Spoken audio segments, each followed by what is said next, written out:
Okay, so I thought I'd do a quick video about the state of Brexit from the German and British perspectives, because honestly, they are the only perspectives that really matter in these negotiations.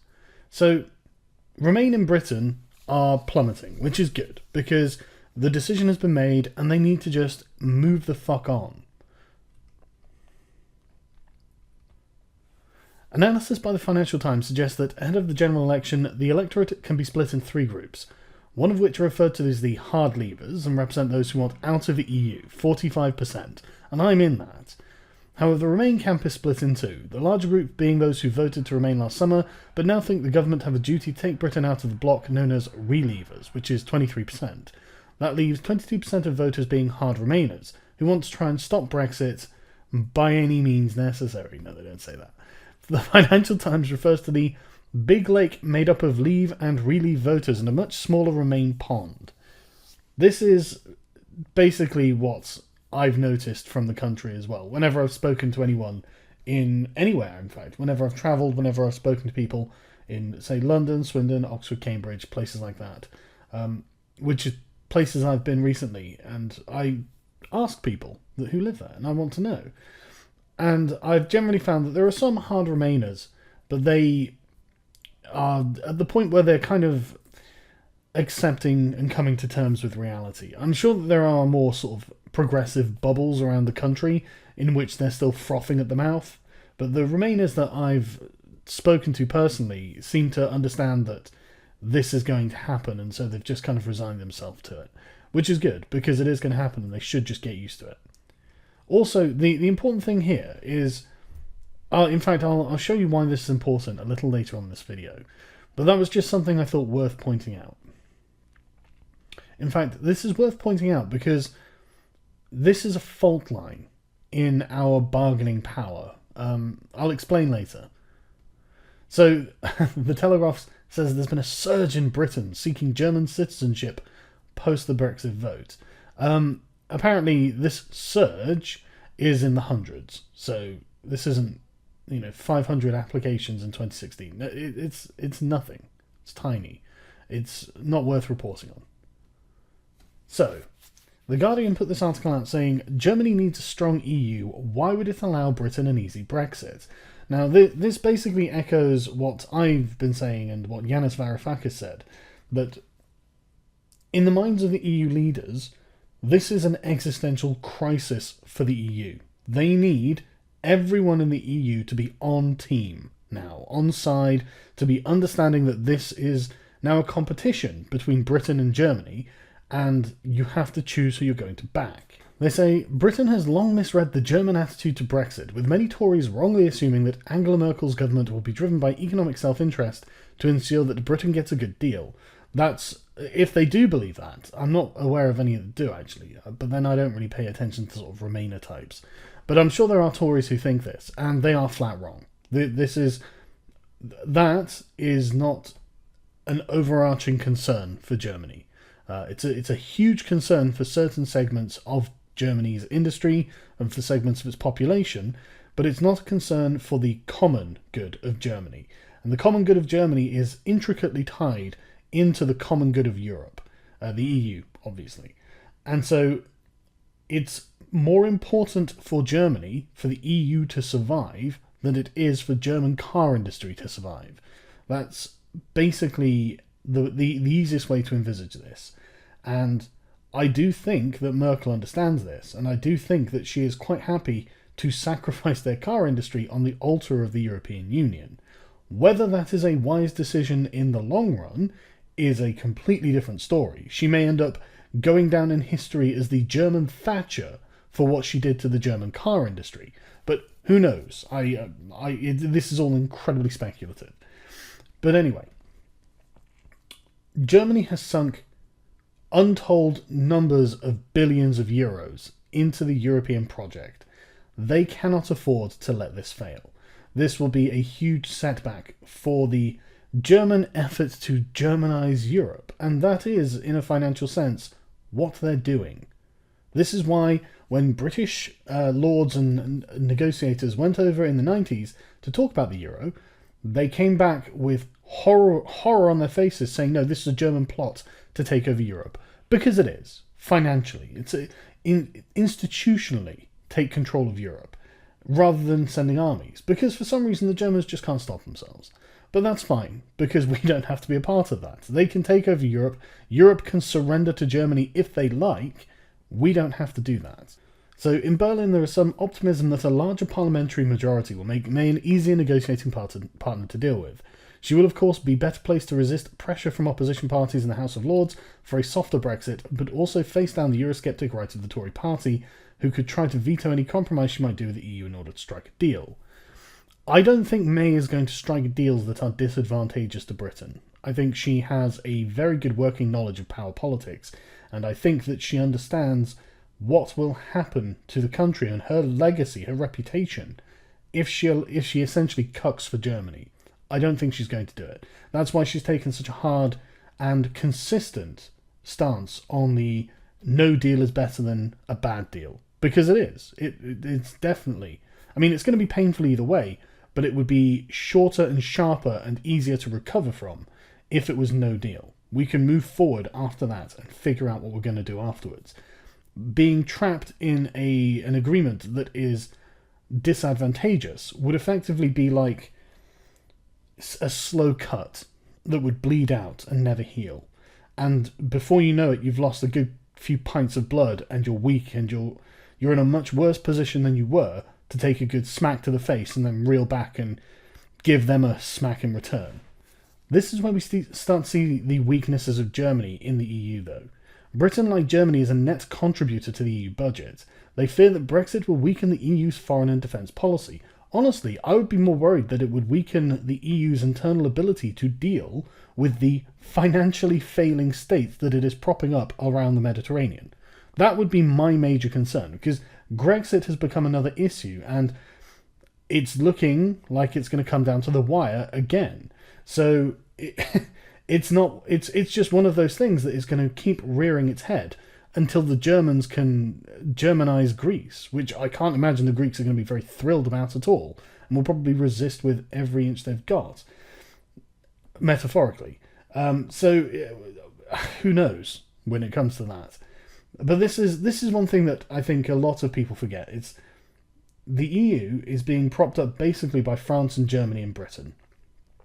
If we leave, that is one of the huge financial pillars of the EU that is pulled out from under them, which is why they want 100 billion euros from us as we leave. They need that money, and they need it badly. And if Theresa May was smart, she would hold that in her fist with an iron grip and beat them over the head with it, repeatedly, to make sure that she gets everything she wants or she doesn't give them a penny. Because that is how to crush these people. That's how you're going to force them. They know they can't afford to lose 83 billion in the car industry in Germany. They know that they need Britain's money to keep the EU functioning. They know that they want to get 100 billion euros out of Britain, and they know that we know this. So Theresa May must be able to use this in a very firm way. And it's not to say that we can't pay. I'm certainly not against getting a good deal for Britain, but a good deal for Britain is dichotomized against a good deal for Germany. It's one or the other, and it has to be a good deal for us. Let them struggle. If they want to try and take over Europe financially, let them fucking try, but we're not going to have to play into that. We don't have to play into that. They can get fucked. If they want to keep struggling on, if the Germans are going to allow themselves to be continually drained for the grand European project and for German hegemony over Europe, fine. If that's what they want, that's exactly what they can do, as long as everyone's happy with that. But we don't have to do that, and we can get a good deal out of the Germans. This is what annoys me so much. People don't seem to understand how many fault lines there are in Europe at the moment, and how much the budget deficit from the UK is going to hurt them. It's going to fucking sting, I tell you that. So Germany's Atlanticists, who include Merkel, see that Trump is shaking one of the two pillars of Germany's international identity. Now that's interesting, the relationship that they have with the US. That's interesting because Donald Trump did allude, at least, to the ruination of the EU. Ideologically, that is. I mean, economically, I don't think he gives a shit. But ideologically, I think he's definitely opposed to the idea. And so I can't imagine Merkel's feeling safe. And then we've got Putin on the other side, who was interfering in Greece, offering them to join the BRICS Bank, which they didn't do because they couldn't afford to, frankly. But that doesn't mean that Putin couldn't have given them a good deal or something like that. Basically, it was never a real alternative, but it was to show Merkel that, look, you don't have infinite power here. There are other options. You are not actually the hegemon here, although you may assert yourself as if you are. But then, Greece, honestly, I don't think they've got the balls. And it's probably for the great good that they don't. But I don't see a way of Greece getting out of their current predicament, to be honest, without leaving the euro. And there is no mechanism for them to do that. So it's going to be bad either way. Anyway, the Germans do not want to allow us to cherry pick from the single market. Opting in or opting out of certain parts, as they say here, it would set a dangerous precedent and act as an incentive to populists such as Le Pen, who might be back in 5 years' time. She's not that old. They echo Merkel's belief that the strength of the EU matters more than a bit of loss of trade. See? Told you. This is where even corporate pressure exists. German politicians have often privileged strategic interests over economics. Big business has been lobbying against EU sanctions on Russia for the past 2 years to no effect, because the German trade with Russia was worth billions as well. But like I covered in the video I did to Richard Dawkins, German industry understands that they are subservient to Merkel. They understand that their interest comes second to her decisions, and they're going to fall in line. We could also just really make it hurt. Which, if they try to screw us, which they will, we should. Fuck them. So they say, in practice, Germany's support for the upcoming stance taken by the European Commission, France and most other states means that only when the Article 50 talks have made progress, such as on issues such as the rights of EU citizens and Britain's financial obligations to the EU, I love that, you can get fucked. They will be willing to discuss future trade relations, as if the British balk at the principle of paying money. Leaving Germany to pick up the biggest share of the whole and then left in the EU budget, then there will simply be no deal. Many senior German officials think that Brexit talks are quite likely to collapse in any case as a result of the UK, in their view, being ill-prepared. They say ill-prepared, but I think it's going to be more about bullheadedness. I don't see why we don't leverage the advantages that we have. It's not our problem if the European Union collapses. It's their problem. And it's their fault as well. This is what you get for setting up a system that is fundamentally unaccountable. We cannot force you to do anything. We, the people, the demos of Europe, cannot force the EU to do something. That is unacceptable. I don't know how they don't understand this, but there you go. What are you going to do?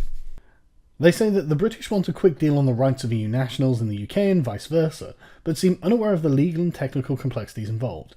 This is entirely my point. What exactly needs to be done? Just sign a fucking piece of paper saying their rights will be guaranteed. What possible legal and technical complexities could need to be involved in such a simple thing? This is exactly what I mean about the fucking Germans. Total legalese. It's all bureaucracy. Merkel's growing domestic political vulnerability is another reason for pessimism from Britain's point of view. Within Germany, the rise of the Social Democrat candidate Martin Schulz has put Merkel on the defensive, Schulz being the ex-president of the European Council. Wow, what a brilliant choice the Germans are facing. Merkel or Schulz? Get fucked, honestly. You guys I'm sorry, German. My German listeners, I'm so sorry for you. I'm sure you're sat there thinking, God, why do we have to have this? Because I would balk at this. This would be the sort of political landscape that I would probably feel compelled to try and run for politics in a political landscape like this. But you're in a rock and a hard place. That's where you are. You can't do anything about this. So either way, enjoy voting for these people. 6 months ago, a friend of hers told me that Merkel would intervene in the Brexit talks to ensure a fair deal for Britain. But more recently, she said she has now lacked the strength to pick up the pieces if the talks failed. If she sought to help the British, Schulz, a strong European federalist, unsurprisingly, would attack her for undermining European unity. Now that's an important thing, because if the countries of the European Union allow any fault lines to emerge between them, then these will be instantly exploitable by the British. We can easily offer these countries individual benefits, and Merkel refused to let Britain deal with individual European countries as sovereign nations. Why do you think she did that? But more importantly, where the fuck does she get the power and authority to do that? At this point, she is the leader of Europe. And that's really fucking scary, isn't it? Because the European people have got no way of holding her accountable. They've got to rely on the Germans to hold her accountable. And I'm sorry, but the Germans, I don't trust in making these kind of decisions for other people. And it's not that I don't love the Germans, I fucking do. I spent 8 years in Germany, and every German I met was lovely. Absolutely lovely. But I'm sorry, guys, I don't think you can run a fucking country. Not to the intent of actually achieving the freedom of the population anyway. You can run a highly efficient country for robots, but no, I'm sorry, I can't abide by German leadership of a nation I have to live in. It's intolerable to me. She is also increasingly challenged within the EU. Southern European leaders resent the austerity that Germany has imposed. Now, I love this. Germany is imposing austerity and poverty on the southern European countries. How is that not imperial? This is my point. You guys have to get out from under the thumb of the Germans. It's not doing you any good. While Central Europeans dislike her attempt to make them take quotas of refugees, again, this is an imperial action. They want to force and coerce you into doing this. And this is, I should do a map really of the European power fault lines, so people can see exactly how vulnerable the EU is and how desperate they are to keep it all together. Because if Britain, this is why the former president of France came out and said, look, Britain has a responsibility not to destroy the EU as it leaves. And that's because we genuinely have it in our power to do so. We could smash the EU if we wanted. We can refuse them all money, refuse them all deals, refuse them all trade. We could just pull up the drawbridge, metaphorically. Yeah, sure, it's going to hurt us too, but it's not going to destroy the UK. What it is going to do is cause Europe to fucking... not implode, that's the wrong word. It's going to cause severe financial shortages for the EU. They are going to have a huge deficit that they'll need to deal with. They'll have to borrow, they'll have to raise taxes, they'll have to impose more austerity. Do you think that's going to go down well with the countries that it's being imposed on? And then you could have something worse happen. On the other side of Europe, you have the problem of Erdogan, who, as the Guardians say, he has a ruthless drive for more power, and that's shaking a divided Europe. This is something that they have to worry about, because the EU is already paying Erdogan ransom money to the tune of something like 3 billion euros a year, not to flood Europe with more refugees. He could change his mind at any time, especially if Europe can't afford to pay. If they can't afford to his blackmail money, to pay his protection money from these immigrants, he could send millions of them over. And what do you think is going to happen then? The Eastern Europeans aren't going to take them. They're going to have to go to Central Europe. They're going to have to go to France and Germany. Do you think the French and Germans are very happy about that? I mean, it costs billions anyway. Housing and feeding and clothing and just paying money to these migrants costs the German taxpayer billions of euros. Costs the French billions of euros. I don't see why they should have to do it, but they, for some reason, are having this foisted on them by their political elites who decide that they can pay for their own moral fucking satisfaction. I wouldn't do it, but hey, what are you going to do? So there was an article on BuzzFeed, which I'm not a fan of using BuzzFeed. But anyway, they say, the thinking in Berlin is that Brexit is first and foremost a divorce proceeding. How the UK will depart the European Union and intends to untangle itself from the single market will need to be clear before diving into the substance of trade negotiation. We divorce first, then we figure out how to put things back together, a source close to government circles told BuzzFeed. I've got no doubt that that is exactly the plan. But again, they're going to have to try and grab as much as they can in the same way that Britain's going to have to do the same thing. I mean, it's not a moral judgment to say that. It's not wrong for Germany to do this. It's in fact exactly what you'd expect, and it couldn't really be any other way.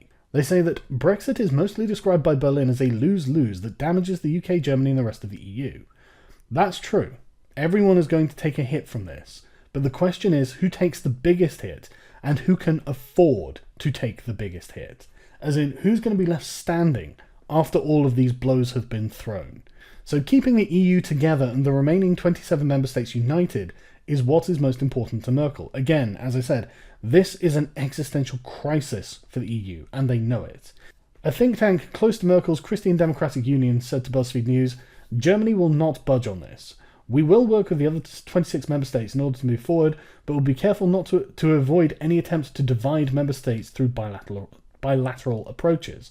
Of course they will. This is paramount. And this is actually why it's fantastic that the Remainers in England and in Britain are fucked. Their political position is now a joke. People just... They know that we are all in this together now. People generally. And so when the Remainers sit there autistically screeching about Europe, they're effectively acting like a fifth column, and people are treating them as such. People are disdainful of it. Like, come on, pull your socks up, stiff upper lip. Now we have to get through it, and that's a good attitude to have, because these people are insufferable. But thankfully, I honestly think they are gonna lose the general election hard, because basically these people are effectively just pissed off left wingers. And, okay, fine, be pissed off, but don't be so fucking selfish as to attempt to damage Britain's exit from the EU. Merkel does have the backing of the vast majority of the German public. Voters' views have hardened since last year's referendum. A poll published last week found that 88% do not want to see any major concessions made to the UK, unsurprisingly.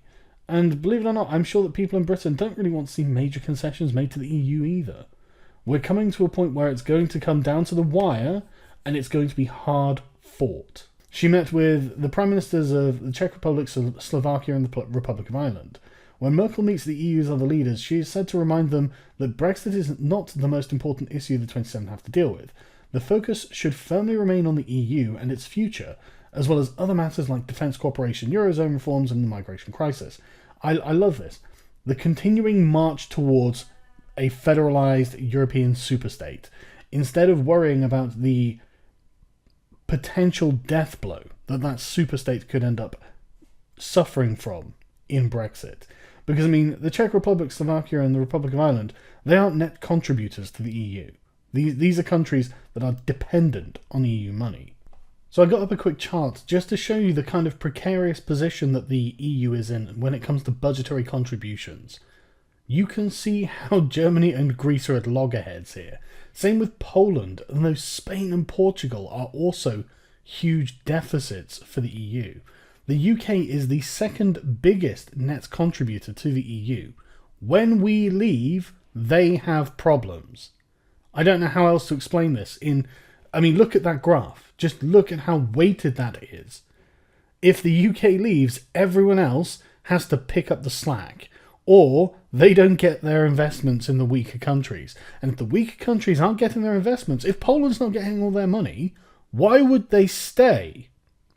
The EU has real problems when Britain leaves, even if we give them 100 billion, which we don't really have to if we don't want to. We could just say no and go elsewhere.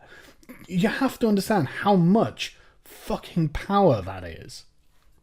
She is effectively giving them the party line here, rather than actually speaking to them as equals. She is speaking down to them as subject. Merkel is a skilled moderator who is seen as the honest broker, says Heinrich Enderlein, director of the Jacques Delors Institute and vice president of Berlin's Hertie School of Governance, told BuzzFeed News.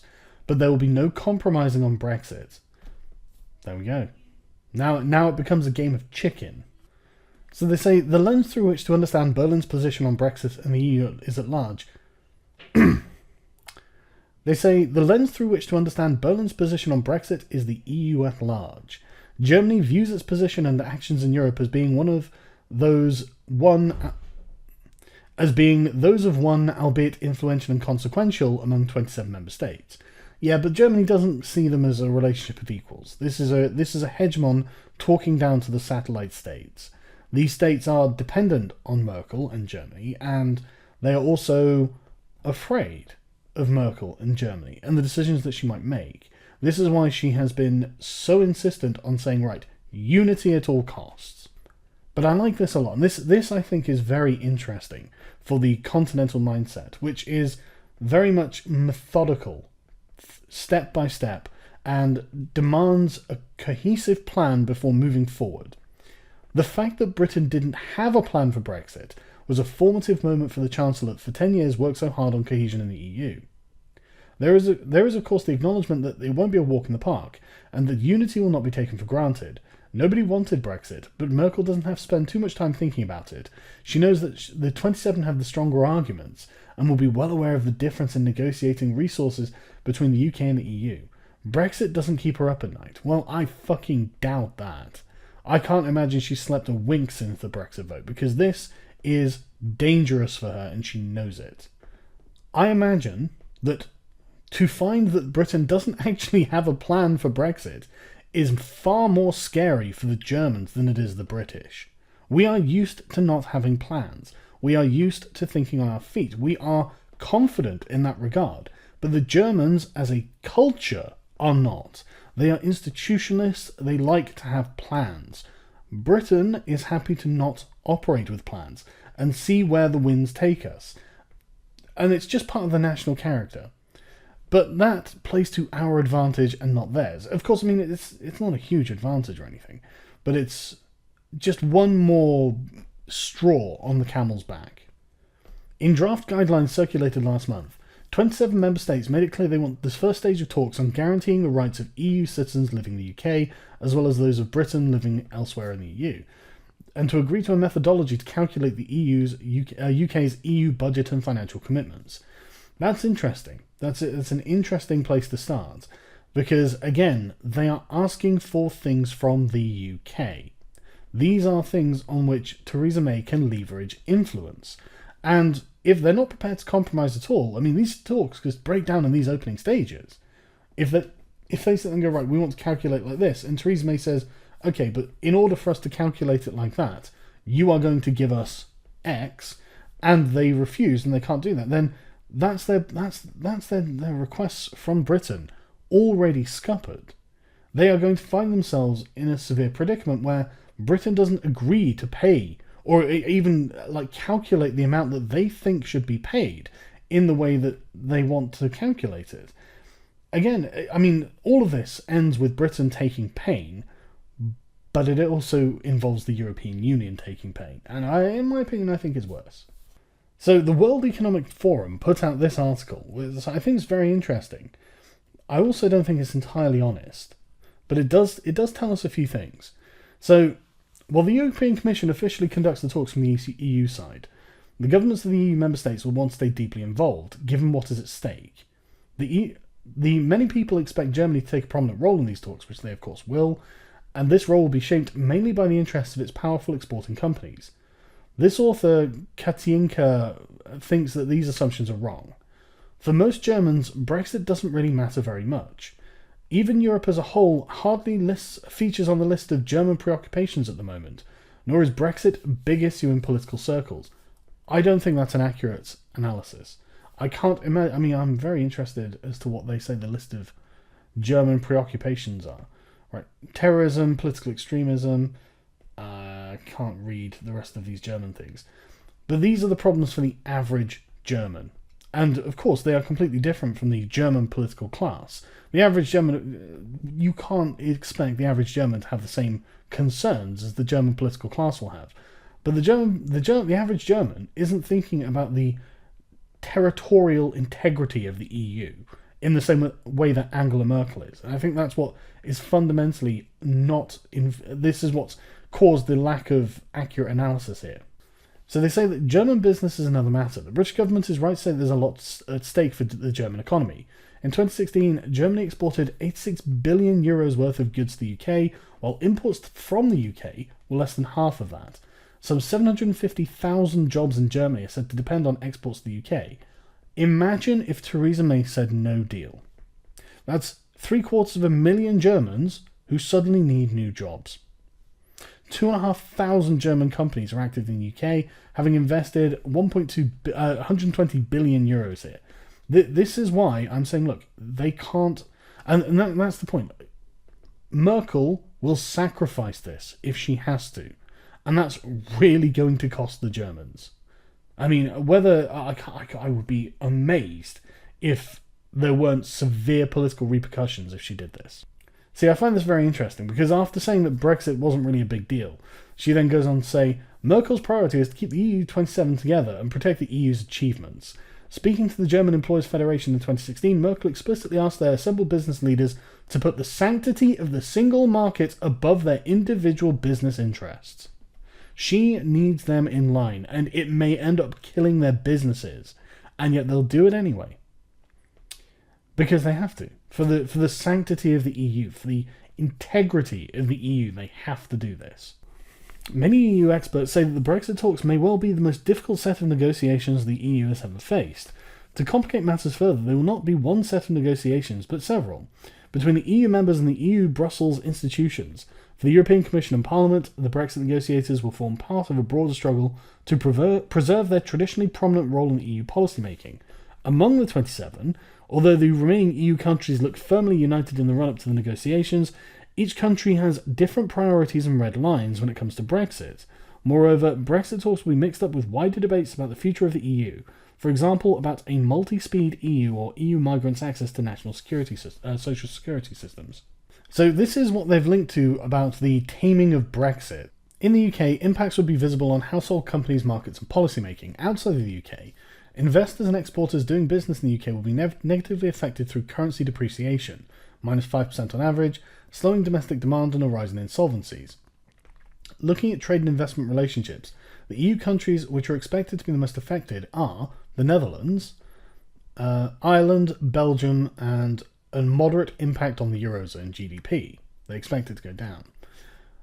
The loss of attractiveness of the City of London could benefit Luxembourg, Ireland, the Netherlands, and Germany in that order. Could being the operative word. I would be amazed if the Conservatives don't have a plan up their sleeve to make the City of London seem more appealing.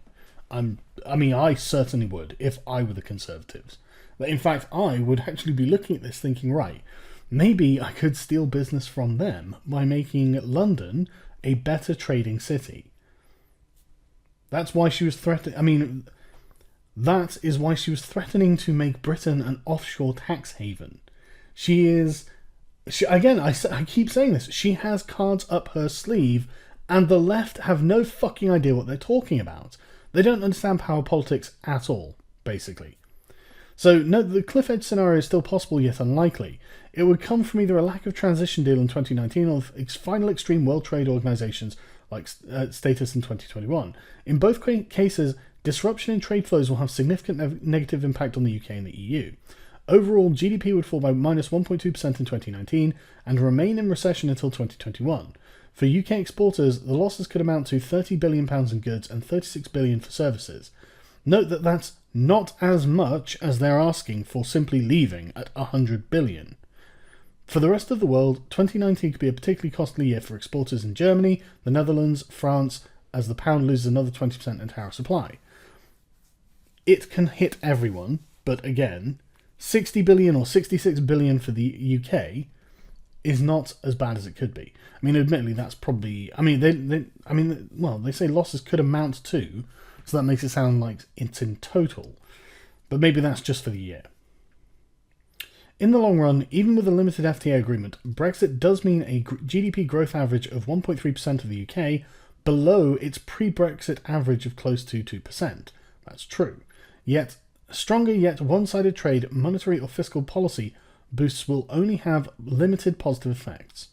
This is, I think, the most important thing. We are obviously going to take a financial hit. I mean, everyone's known this from the start. But we can afford to take a financial hit. I mean, growth average of 1.3% is not the end of the world. It's not great, obviously, but it's probably not going to be as bad as it will be for Europe. I mean, Europe has terrible growth rates anyway. Britain has one of the strongest growth rates in Europe. I mean, Germany's growth was something like 1.6%. So yeah, I think that they honestly stand more to lose more. I honestly do. And so it should come as no surprise that the New Statesman have put out this article, and this is a description of effectively. It's a broad description of the German economy. I won't go through the whole thing; this is quite long. They talk about how you've got the Northern Hanseatic League cities, which were heavily maritime trading cities, compared to the more central river trading cities of central Germany. But they found themselves in mutual interests, alignment of interests, in making Britain pay for Brexit, which they obviously will. I'll skip straight to the end paragraph. So there's a new consensus abroad in Germany that the country's destiny lies with France and the other continental powers, that its European vocation needs defending, and that the wheeling-dealing British have lost their pragmatic mojo. And perhaps, just perhaps, the Insalfen, which means island apes, pretty sure that's racist Germany, were less rational than the Germans thought all along. I don't think that's what they think. I think that they understand that this is a competition and that we're playing to win, and that they also have to play to win, which is obviously what Merkel's doing as well. So this is from Carnegie Europe. The German dread of Brexit. A British exit from the EU would confirm Germany's dominance in the bloc, but it is that dominant position that Berlin does not want and cannot exercise. Now, this is a really interesting point of view, and it's a very interesting thing to have to talk about, because the rest of Europe will grow resentful of Germany. I mean, you already have it in Greece. I went to Greece in 2012, and I saw graffiti in English against the Germans while I was there. And that was 4 years ago now, and 5 years ago even. So, I can only imagine how much more anti-German the Greeks have become. So if the British vote to leave the EU in the referendum to be held June 23rd, this was from June 6th. So this article is from June the 6th, but I think it's still got some interesting points. Populist and Eurosceptic parties will make hay from the result. Frances Le Pen would be emboldened. Yes, she would, but she failed. The EU, already awakened by the Eurozone and refugee crisis, would face an even bleaker future. Not even Angela Merkel, the German Chancellor, would be in a strong enough position to pick up the pieces. Brexit would confirm Germany's absolute dominance inside the EU, but it is a dominant position that Germany does not want and cannot exercise. Berlin does not want it because it would mean Germany explaining how the country is going to fix Europe. As it is, among the German political and economic elites, there are those who believe that Brexit must not hold Europe back. And even if the British vote to stay in the Union, London staunchly opposes more integration and the treaty-enshrined goal of ever closer union. Because, just in case anyone's not familiar, that is the entire point of the European Union, is to erase the national sovereignty of European countries and create a single, centralised, European superstate around a monolithic bureaucracy that the bureaucracy itself doesn't even seem to understand. It's a fucking clusterfuck. I can't believe anyone's in favour of it. I really can't. And you get so many Ramonas who are just like, well, maybe we can reform it. No, you can't. You've got no fucking hope of reforming it. You don't even know how it works. How are you going to reform that? Fuck off. They don't know how it works. How many councils and presidents do they have? They've got a president of the European Council, and they've got another council with almost exactly the same name, just in a different term. What do these things do? And the thing is, when you speak to UK MEPs, they work there every fucking day, and they find it impenetrable. I refuse to believe that the people inside the EU do not also find it impenetrable. And they point out here that the internal logic of the Eurozone crisis points to the need for more economic and political integration, because that is always the solution to any problem in Europe. But the thing is, when Britain leaves, France is going to find itself in a subservient position to Germany, and Germany, I honestly think, will find the EU as a noose around its neck, some sort of great millstone that they don't even know what they want to do with. I don't envy them. I honestly don't envy them. I think that this has been foolish, and I think that in, say, 10 years' time, the situation is going to be radically different in Europe. Once Britain's left and we've got back on an even keel, and people have had time to settle under the new German regime, and they're watching their countries become slowly more impoverished because they can't keep up with the German economy, and they can't continually rely on Germany for bailouts, because there's only so much Germany can fucking pay. I think people are going to find it to be an oppressive, sluggish force on their countries. and there will be nationalist populists popping up all over the place. I mean, there already are, but there will be increasingly. And this is assuming best case scenario, that nothing else happens, which, again, you can't guarantee at all. So there's another reason that Germany might be reluctant to go for any kind of two-speed Europe or enhanced cooperation among the countries that want this. Berlin fears that it could be even more unpopular among the other 27 member states. In short, a two-speed Europe led and dominated by Germany would be resented. Well, I think a one-speed Europe being dominated by Germany is already being resented. And the thing is, right, another thing to consider is just how frequently Britain has vetoed German and, well, other initiatives from the European Union. Without Britain as a moderating force, these people are going to push on full steam ahead. They're going to federalize an army. They're going to federalize like a treasury.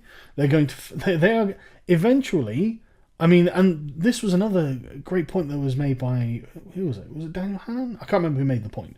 But the point is, they do all of this without raising any taxes of themselves. So they are never actually responsible to the taxpayers. And so this completely unhinges unanchors their concerns from the concerns of the working people in the European Union.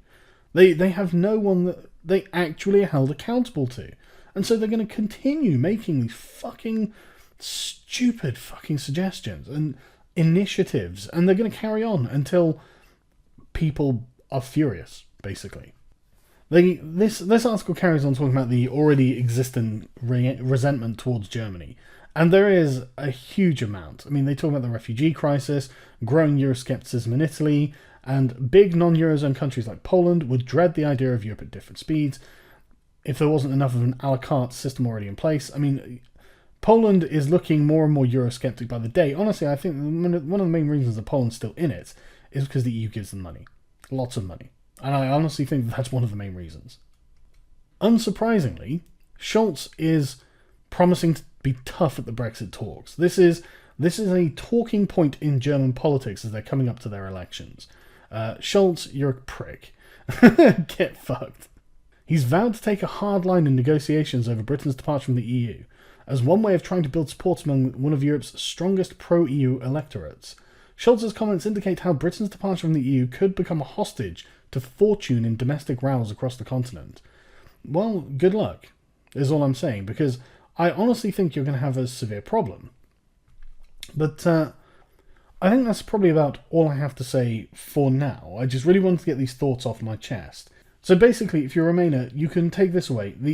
The EU is actually a giant, unwieldy monster that can't move very fast and has a few weak spots.